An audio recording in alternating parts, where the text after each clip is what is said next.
Hello, everybody out there. This is John from Wood Brothers Wrestling Podcast. With me, as always, every week is my little brother, Drew. I love that intro so much. I get away with calling you my little brother because we're not on camera. Yeah, I've got a good, foot on you.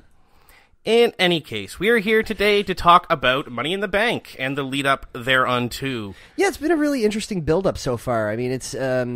You've been looking at all this series of qualifier matches, right? Because you're having the split ladder matches. 4 from Raw, 4 from Smackdown. Yeah, which is much better than ending up with 4 different ladder matches.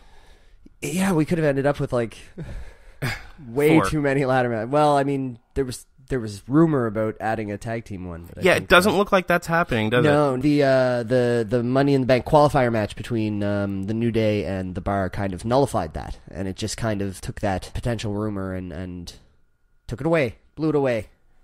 Dust in the wind.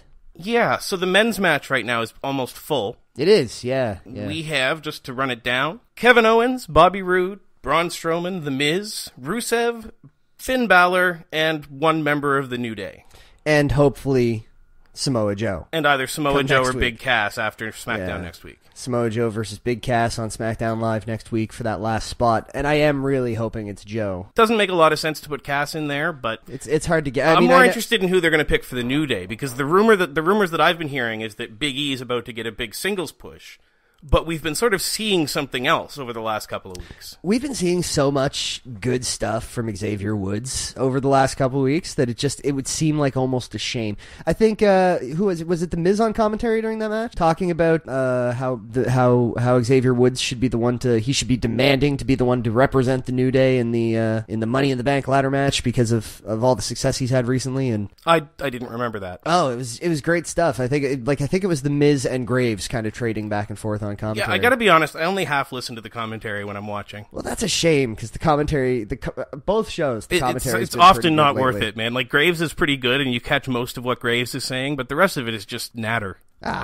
Saxton and Phillips on Tuesday nights, they're a comedy. Yes, Phillips, Michael Cole, indistinguishable from one another. Oh, come now. No.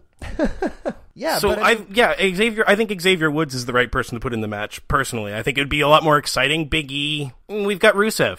Rusev kind of fills that archetype. He's the same archetype as Big E. Don't you agree? Well, absolutely. I mean, they both fall under the big powerhouse kind of camp. But, I mean, the argument could be made that you could have more than one of them in a match. Look at TakeOver New Orleans, man. North American Championship. Killian Dane and Lars Sullivan, both in that match. Both kicking butt, too. It was a good time. Yeah, I just don't know why you'd be building up Xavier Woods this whole time just to put Big E in, and not to mention the fact that haven't we heard rumors about Big E getting a singles push before? A bunch of times? I feel like I've heard them a couple times. It's if it's going to happen, it's going to happen. But I myself would like to see Woods. I would also like to see Woods. What I don't want to see is them using this as a reason for the New Day to start arguing. Yeah, or split up for any reason. This really feels like something that they would do a rock, paper, scissors or play some stupid game to decide who wins. Yeah, it would be very out of character for them to get all worked up about it. Yeah, it doesn't seem like... And I think that might be where, if you are going to have one of them kind of step up and insist, I think it would have to come with kind of a death knell for the team. It wouldn't be good, necessarily. Succinct. Yeah, I didn't get the words I wanted out, but... So the women's match, the women's Money in the Bank match, I should say. Yeah, the ladder match. Isn't nearly as filled out. They've only got half of the women participating. Yeah. Ember Moon, which is exciting to see, Becky Lynch, Charlotte Flair, and Alexa Bliss. I think this is a pretty stellar lineup so far. I don't far. remember who was in it last year. I'm going to be honest. Okay, so in 2017, the women's Money in the Bank ladder match was Charlotte Flair, Becky Lynch, Natalya, Carmella, and Tamina. Wow, that's vastly different. Yeah, so this year, apparently, we're going to have 8. Yep. And so far, we have Charlotte and Becky making the rounds a second time. Yep. Do you think we could see anybody else? Like Natalya, Tamina, or Carmella? Do you think? I expect we'll probably see Natalya. Carmella wouldn't make any sense. Carmella's She's got a title champion. match, so she can't win again. Natty or Tamina? Natty, is Tamina even still work for the company? I think so. Is Tamina even still work? Yep.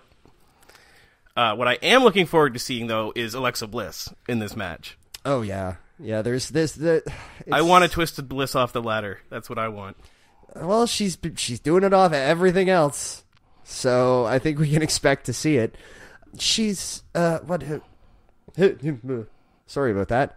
Charlotte, Becky, Alexa Bliss, Ember Moon. Oh, Ember Moon. Yeah, she's going to be a lot of fun in that match, and I'm glad that they see that they're really pushing hard on her right now. I mean, they're not putting her right at the top, but they're definitely spotlighting her. Yeah, they're not letting people forget about her. She's and why would they? She's a treat to watch in the ring. Her ring work's real solid. Once again, they've done nothing to actually tell us what her gimmick is, or why she looks the way she does, or why she's called Ember Moon, or like there's definitely a story there. They just haven't bothered to tell us. Well, that's what they do with NXT people once they come up to the main roster. Is you get here's the presentation, but with none of the context. Oh yeah, no, I know. It's just infuriating. Happens all the time. It's why Bayley isn't succeeding, but I'll get into that in a whole article I'm doing. We also the two women's big news this week. Yeah, with the two women's championship matches at Money in the Bank. The two women's Money in the Bank title matches. The Raw match is Nia Jax versus Ronda Rousey. I don't know what to think about this. A lot of people are complaining, saying it's too soon for Rousey to win it, but they're not going to have Jax beat Rousey, so I'm not sure what to think. I don't know that it's too soon to put it on her, to be honest with you. Something crazy got to go down here. Like, this has got to not end. There's going to be shenanigans. There has to be. I myself like to think that this could be where we see a natty flip, and we'll get Natalya versus Rousey for a while. Yeah, maybe. Could be too soon for that, I guess. It seems like a strange match, and it was a really awkward challenge. It wasn't presented very well. It was at the NBC upfronts. Yeah. So it was out of place and just felt out of character, and I don't know if it's more of a Total Divas thing that they're going for with the women to try to do the stories more through Total Divas, or I don't know. It just seems like nonsense. I know they're trying to take advantage of Rousey being Ronda Rousey. Yeah, I think that's more what it was they were trying to take advantage of Rousey being there in the that NBC thing. But you're talking about letting two women talk who really both should have managers right now. Yes, absolutely. It was not fun to watch. I did like that the champion issued the challenge. Because you don't see that every day, man. You don't see that timidly. Every day. It was the most timid challenge ever. It was. I would have liked to have seen something with a bit more. But you're trying to keep your faces, and it gets complicated. But I don't know, man. What do you think? Like, how do you approach something like that? The Nia Jax versus Ronda Rousey conundrum. I mean, you've got two people who... I think it's either shenanigans or you put the belt on Rousey, let her hold it till Mania, and have most of the story built around who's going to face her at Mania, the same way they used Brock Lesnar. Well, do you think this could be Except she'd actually be there week on week. Do you think this could be another opportunity for them to shove the Stephanie McMahon as a foil for Ronda Rousey down our throats again? Do you think we could see some authority interference? Maybe. But I don't know. That storyline has been pretty quiet.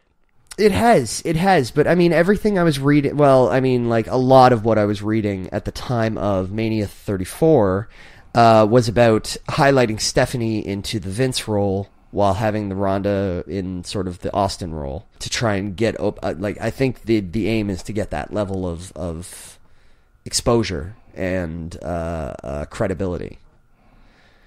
But Stephanie hasn't been seen on television in quite some time. Well, that's what I'm saying. She's not really an active participant right now, and I don't know why you'd involve her again. I think it's silly. I think you've got Natalya there, and that's enough of an extra party to this. Yeah, and I think that's what would actually make the most sense from like a fluidity of storytelling sort of perspective, to just have, Natalya go back to being the Natalya we all know and love. The heel she was 3 months ago on Smackdown. Yeah. You know what I mean? That's so sad. She got a face turn in the draft. In the Superstar shakeup. She got the face turn. Nothing about her character. And changed nothing about her character. Like, just give us heel Natty back, have her turn on Rousey. We'll have some good matches, some submission holds. It'll be entertaining. So, Asuka and Carmella. Yeah. Same question. Is it the right time to have Asuka go up against Carmella? Because you can't have Asuka lose this match. No, because there's no way. After losing the streak, if you want to maintain any kind of credibility with that character. Yeah. But I think it is, like, and that I am probably one of the bigger Carmella fans. Yes, it's obnoxious. She entertains. She is entertaining as all get out. But I think it's time. She has to lose this match. Yeah, that's what I'm saying. but she like also I don't has even to think lose the title. think shenanigans work here. I think you just have to give Asuka the title now. Yeah, I think if you try for shenanigans, I think Asuka has to fight them back. Have the Iconics, if you want to have the Iconics come down, like have Asuka triumph. You got to build her back up again after pulling the tablecloth out vis-a-vis the streak, because you need to establish her as a dominant character again. You need to establish her as a force to be reckoned with again. And Carmella has had some great she had some great segments with Charlotte throughout this whole championship. She had the I found it very entertaining, the Melibration on SmackDown last night. Boo. But I think it's time. I think it's time for that sort of championship to come off of her. Yeah, I think she got the belt to say, of course, the first person who wins Women's Money in the Bank is going to win the belt. They seem to have kept it on her, not knowing what to do or not knowing when to pull the trigger until like day 300 or whatever it was, where they had to pull the trigger on it, give her the title, and that's where we are now. Yeah, but I think and I've really liked the way it's been executed. It's been entertaining to watch.